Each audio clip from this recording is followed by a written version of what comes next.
surprised by how many centenarians wrote poetry, poems that described their current condition, that allowed them to kind of write down the kinds of problems, the challenges, but also the accomplishments that they had experienced. Books that were written by centenarians. So all of these are adaptational mechanisms to really deal with adversity in very late life.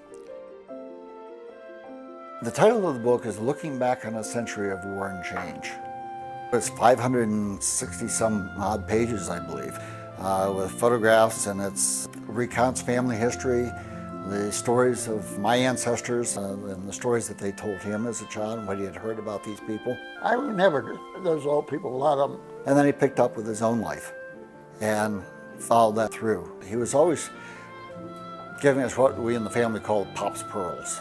And my sisters in particular would tell me, Dad, you got to write this stuff down. Well, someplace in the mid-'80s, he finally got interested and decided maybe this would be a good idea. By that time, then I was by myself. And he started working on ideas for the book.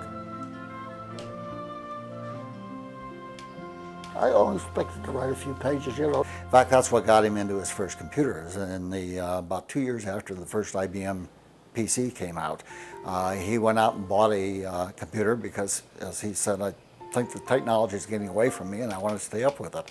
So he got the computer, and one of the big projects that he wanted to do on that was to get word processing so he could write the book. But I had a background on that. My brother, who was 7 years older, it did a genealogy. Of course, that was back 8 generations. Born, married, died.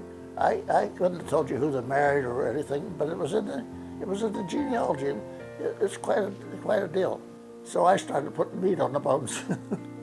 Well, that was a very impressive book, and not too many people would write a book as comprehensive and as a legacy to the next generations.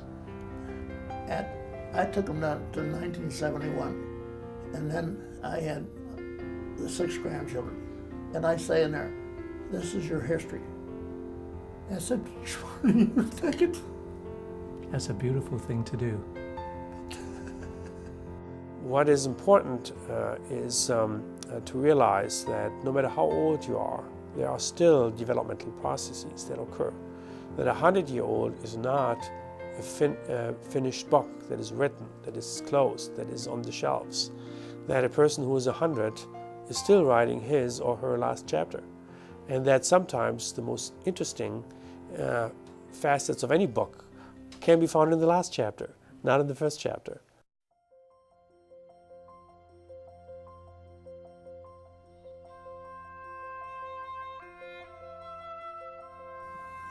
So, the years have made that kind of difference in my life. I've seen it change. Seen a lot of changes. Yeah, I've seen a lot of changes.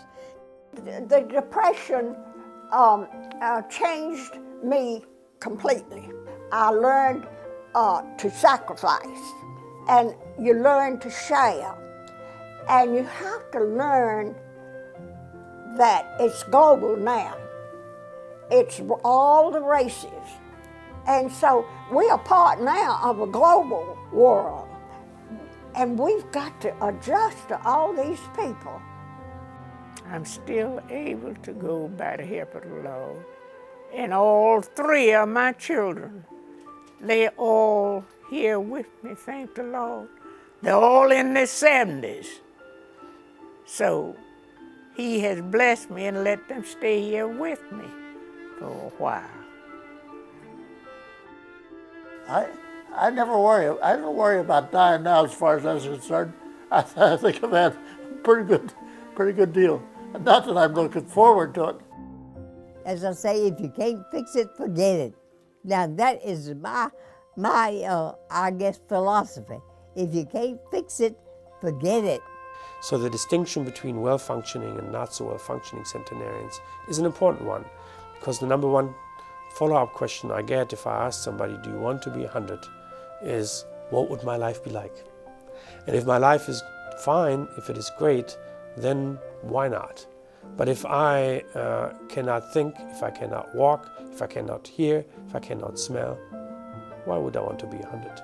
So I think it is very important for us to find out those differences between people and what has led to those differences, so that we all can optimize our lives until the very, very end, be it at 80, 90 or 100. It's been a lot of talk about what is the special secret. Is there a special secret? Is there a one way of living to become a centenarians? And after 15 years of studying, I have to answer that question with a no.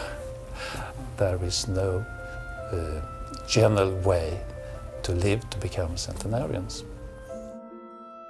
The study of perception of time may be much more interesting than just time per se, because when we look at time, when humans look at time, there's the subjective quality, and that reflects that person.